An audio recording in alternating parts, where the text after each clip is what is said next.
C'est la fête à Elvenland, un village à 30 kilomètres. C'est annoncé dans le camping par de petites affiches. Tout le monde est enthousiaste. Rometveit a expliqué l'intérêt de l'événement. Olsok, une fête en mémoire du roi Olav Haraldsson, avec représentation de spectacles historiques, célébrations religieuses, gastronomie et danse norvégienne. Un programme qui séduit tous les voyageurs. Je ne sais pas pour nous. Je ne pense jamais à nous divertir. Ce ne sont pas des idées qui me viennent. Je questionne Isaac qui saute déjà de joie. Il supplie d'y aller. La fête, forcément il veut. Forcément c'est mieux que l'attente, sa mère, l'ennui de nos soirées au camping. Alors oui, nous irons. Rometveit propose tout de suite de nous y conduire. Cet homme est extraordinaire, à l'image de son fjord. Le soir, nous essayons de faire des efforts vestimentaires, ce que nous avions omis depuis pas mal de temps sans nous en rendre compte. On se met au propre afin de se fondre, juste essayer de ressembler aux autres. Je trouve un rouge à lèvres au fond de mon sac. Je ne l'avais pas encore utilisé depuis mon départ. Je m'en recouvre les lèvres sans miroir. Il me semble que je sais encore le faire. Isaac me dit que je suis belle. Rometveit klaxonne, il nous attend. Sa voiture est un pick-up. Nous montons à 3 devant. Les chiens restent pour surveiller le camping. Le village d'Elvenland s'étend autour d'un lac, le Oxfjordvatnet. Il fait plus sombre qu'à Storslet, parce que c'est dans la profondeur des montagnes. Les maisons colorées installées au bord de l'eau chassent l'inquiétude que procure l'endroit en arrivant. Les habitants ont mis des lumières dans les arbres, c'est presque Noël. Des bancs et des chaises sont disposés par grappes avec des barbecues. La fête a déjà commencé. Rometveit nous y dépose, il reviendra plus tard. Il me presse la main en partant comme s'il me fallait du courage. Je le regarde en haussant les épaules. Et je bondis hors du pick-up. Tout de suite, avec Isaac, on ne sait pas quoi faire. Les clients du camping ne sont pas encore arrivés. De toute façon, ils sont plus distants avec nous maintenant. Mes cris dans le fjord ont dû frapper aux portes des camping-cars.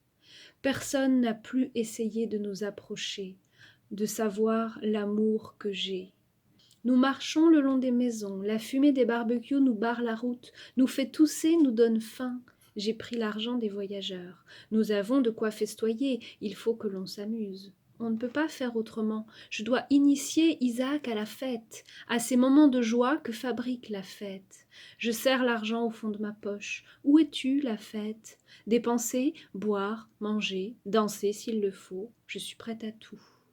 Nous arrivons près d'un rassemblement d'individus blonds sur la place du village. De la musique sort de haut-parleurs installés sur une petite scène. C'est agréable, la musique du Nord. J'écoute, je sens, je ressens. Une marmite centrale attire l'attention de tout le monde blond. Immédiatement, un homme nous apporte 2 bols fumants. Je remercie et demande le prix, mais il dit non avec la tête, en signe de gratuité. Il répète Glog en montrant du doigt le breuvage. On comprend que c'est le nom de la boisson, un vin chaud, c'est presque Noël. On avale, c'est fort en alcool. Isaac recrache, je bois les 2. Nous avons mangé et bu encore. Puis nous avons fait le tour du lac parce que nous étions curieux de cet ailleurs. 2 heures de temps, collés. Nous nous sommes embrassés à plusieurs reprises, chaque fois que l'envie nous venait. Maintenant nous sommes allongés sur un banc, l'un sur l'autre. Nous regardons le lac. Derrière nous, les rires et la musique. Des musiciens jouent le folklore norvégien en déambulant dans la foule. On entend les applaudissements, le brouhaha de la langue. Il fait moins froid que dans le fjord, de 5 degrés peut-être. Isaac dit en français. C'est bien ici, c'est différent, on dirait qu'on est reparti. Je lui caresse les cheveux en continuant de regarder le lac. Je l'aime. Je le lui dis tous les jours maintenant, plusieurs fois par jour. Il me répond en fronçant les sourcils que lui aussi, et il me dit d'arrêter de le dire. Je ne le fais pas, je n'arrête pas. Je comprends que je ne serai jamais sa mère. Je le lui dis. Tu n'as pas besoin de l'être complètement, répond-il. Il doit savoir que le sang y est pour quelque chose. Je fais ce que je peux, je suis une remplaçante. Ce n'est pas facile d'être une remplaçante. Je n'ai pas pris l'histoire au début. Je m'adapte au rôle. Complètement ta mère, c'est vrai, je ne peux pas. Tu regrettes maintenant? Je ne sais pas. Parfois, je t'aime trop. C'est une épreuve. Pour moi aussi, c'est une épreuve, tu sais.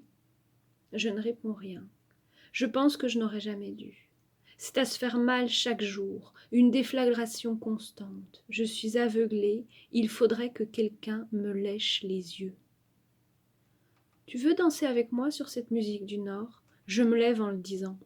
Non, mais je veux bien te regarder danser.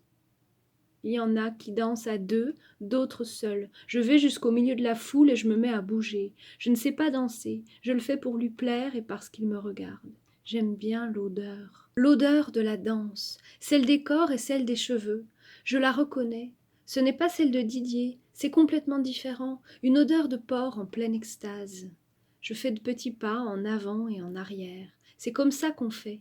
Je le vois sur les autres. J'imite les autres pour lui plaire. Parfois, je fais la tête aussi, en avant et en arrière. C'est bien, je crois, je tangue, d'un côté, de l'autre. Ça me donne soif de remuer comme ça. Je reprends un glog. Ça donne aussi envie de faire l'amour. C'est l'odeur qui fait ça, ou bien le mouvement, ou bien les deux. Ça ressemble à l'amour quand on danse. Il y a des choses qui ressemblent, mais l'amour, je sais le faire. Danser, je ne sais pas. Je le fais pour lui plaire et parce qu'il me regarde. Je me demande quand même si je lui plais à bouger comme ça dans tous les sens avec la tête et les jambes qui s'activent et fléchissent parfois en effet de style. Sincèrement, ce n'est pas facile quand on ne sait pas. On dit qu'on s'abandonne, mais en fait, on se concentre. Dans l'amour, c'est pareil. Il faut trouver un équilibre pour ne pas faire n'importe quoi et pour continuer à plaire. Les autres autour, ils connaissent cet équilibre et c'est pour ça qu'ils me servent. Ils me servent pour les imiter et pour sentir quand je suis ridicule. Eux aussi me regardent, mais ils ne m'imitent pas, ou bien c'est pour se moquer parce que je sais que je ne sais pas danser.